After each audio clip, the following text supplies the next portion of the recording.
So, boyfriend mo pala si Michael? Bakit kanya pinatulan? Sa mukhang yan? Yuck! Ang pangit ng...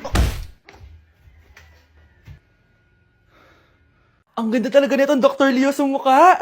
Anak, magtupi ka nga dyan ng damit mo! Tumatawag? Hello, Bes? Bes, tara galap tayo. Boring dito sa Ay, bahay. Bes, sorry. May sakit kasi ako ngayon eh. Ay, ganun ba? Sayang, ililibre sana kita. Ay, go! Tara, saan tayo magkikita? Maliligo na ako, ha? Ay, wow, gumaling bigla. Aba, saan ka na naman pupunta ha? Umuulan no?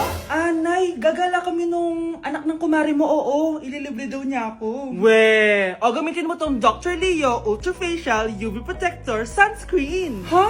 Eh, umuulan naman na eh. Yes, kahit umuulan, kailangan mo pa rin mag-sunscreen. Super love ko talaga tong Dr. Leo na sunscreen. Effective sun protection to kasi this has SPF 50+, PA4+.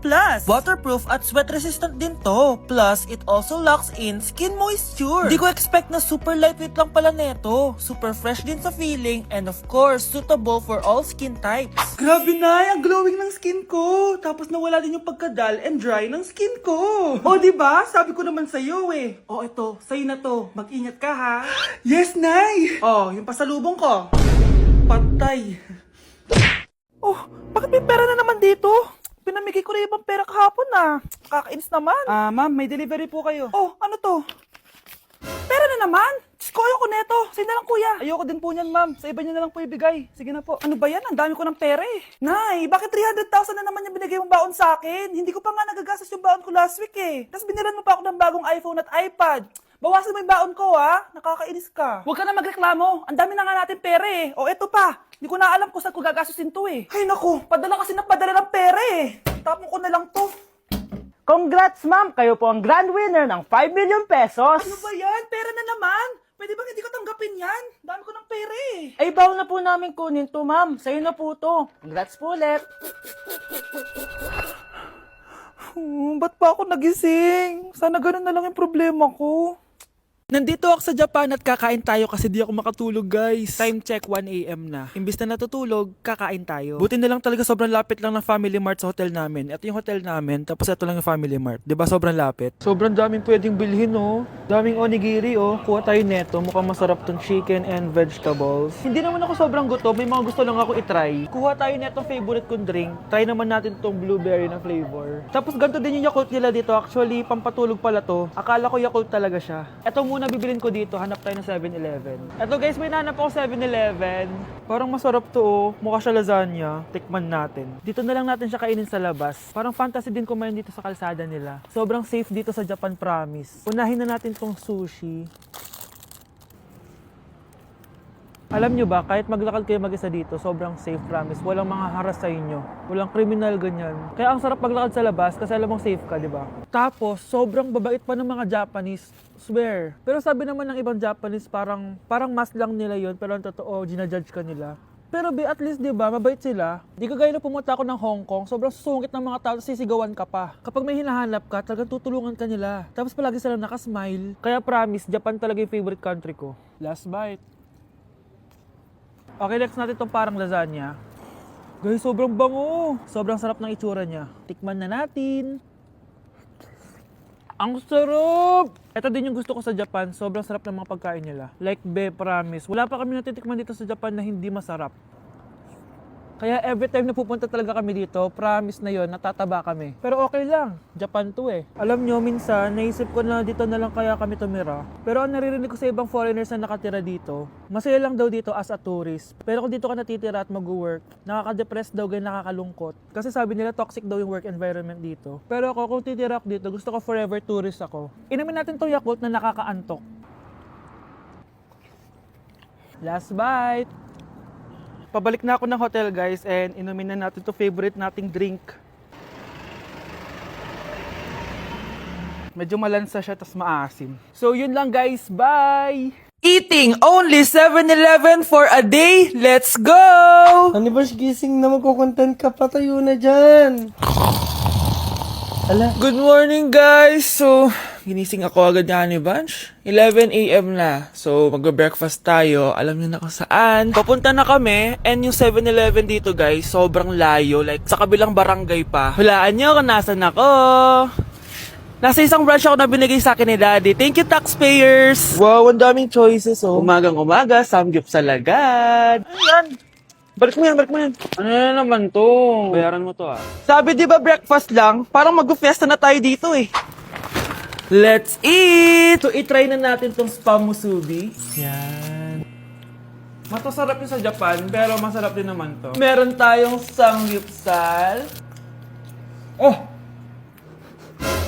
Baho, ah. Wow, ah. Next is Lasagna! Favorite ko yan. Masarap siya, guys. Mantikan ko na makalimutan itong matcha latte from Chingu. Hindi ko siya gusto. Parang lasang artificial. Sarap niya! Two types of people. Naubos namin. Baka sabihin niyo, hindi namin inubos. It's lunchtime, guys! So, kakain na naman tayo. Bosh, gusto ko ng pad thai. Hindi po, ate! Kaya nga 24 hours 7-Eleven challenge. May kinikrave na akong ibang pagkain, pero 7-Eleven pa rin tayo, guys. Malay mo may pad thai sa 7-Eleven. 7-Eleven. Let's go! Excited na akong kumain. So, nandito na tayo sa second branch ni Daddy. Yes, kung di tatanong, guys, contractor po yung tatay ko. Tara. Wow, parang sarap nito. Ano na naman to? Bakit ang dami na naman? Ito yung kinuha ko kasi patay gutom ako. Water check. Mountain Dew Zero check. Another mukbang. 100 kilo challenge. Tinahin natin tong Gogi Mandu. Ganito yung tsura niya, parang siyang siomay. Sarap! Dito ko lang to natitikman. Wow, ang daming laman. Liempo. Sa akin, chicken. Kimchi rice talaga? Bumili din pala ako ng laing. Laing.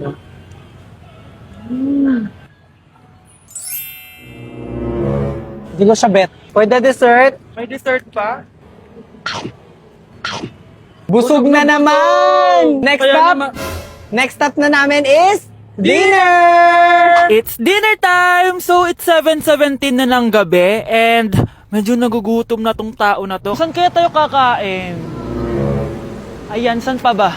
May sisig, oh. Let's eat this. Guys, may Bicol Express. Okay, mukbang na naman. Kuya, pabili nito lahat. Okay guys, mag-haul na naman tayo, no? Tara! Guys, una natin titikman nitong chicken fillet nila. Parang,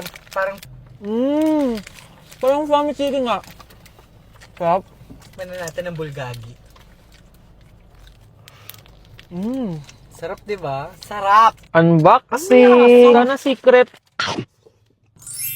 Oh my gosh! Ang sarap nito! Ngayon lang namin na-explore yung mga pagkain sa 7-Eleven sa Pinas. Sausaw natin to sa sabaw ng Bicol Express. Okay, next naman namin natitikman na itong sisig. Masarap naman pag maasim. Grabe guys, nabusog talaga ako, malala. Kaya naman, kung may challenge pa kayo guys, i-comment nyo lang dyan at gagawin namin yan. So yun lang guys, thank you for watching and see you on my next vlog. Wow, vlogger. Yes po ma'am. Dok, ikaw ba yan? Anak, samahan mo ako sa doktor. Oh, bakit nay? May sakit ka? Oo, ipapacheck ko lang tong skin ko kasi alam mo na, tumatanda na nanay mo. Ay, akala ko naman kung ano. Hello po, Dok. Magpapacheck up sana ako. Yes po, ma'am. Dok, ikaw ba yan? Oo, ako to. Ano ba gusto mo? Para kasing ang oily ng skin ko tapos ang laki pa ng pores ko, oh. Di tamang-tama pala tong product na suot ko ngayon sa'yo. Try mo tong Glad to Glow Volcano Clay Stick.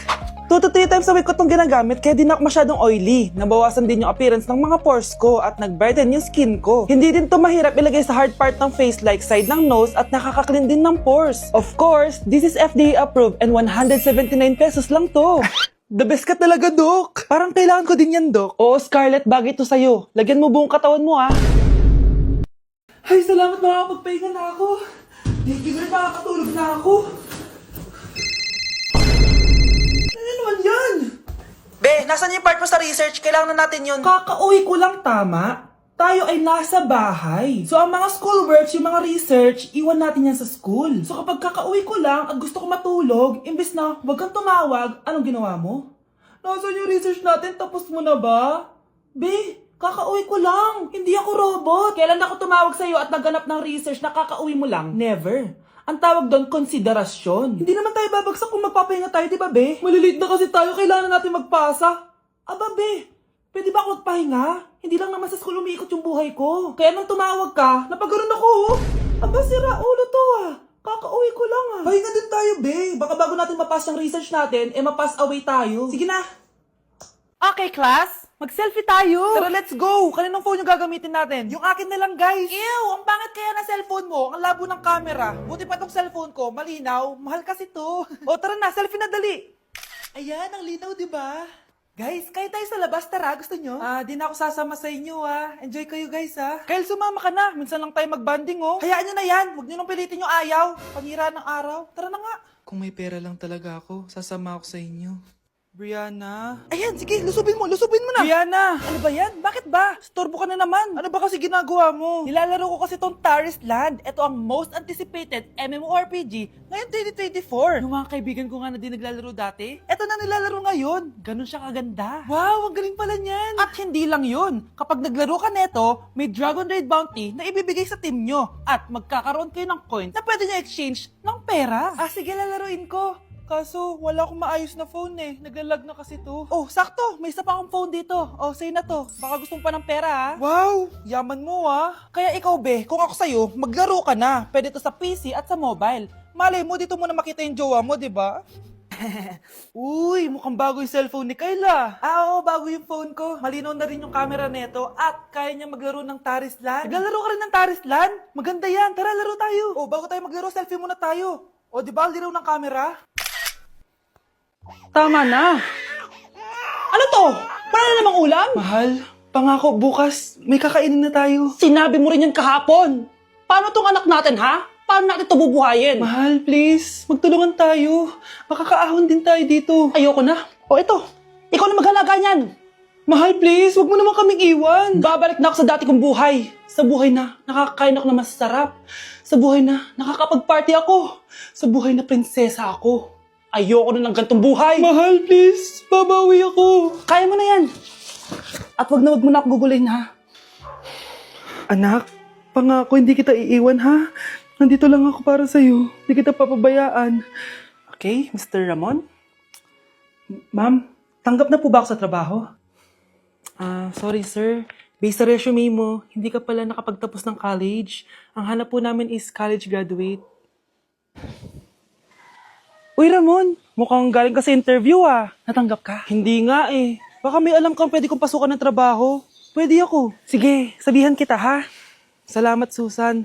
Dami naman basura dito. Ramon, may hiring daw yung kakilala ko at pwede ka daw doon magtrabaho. Ha?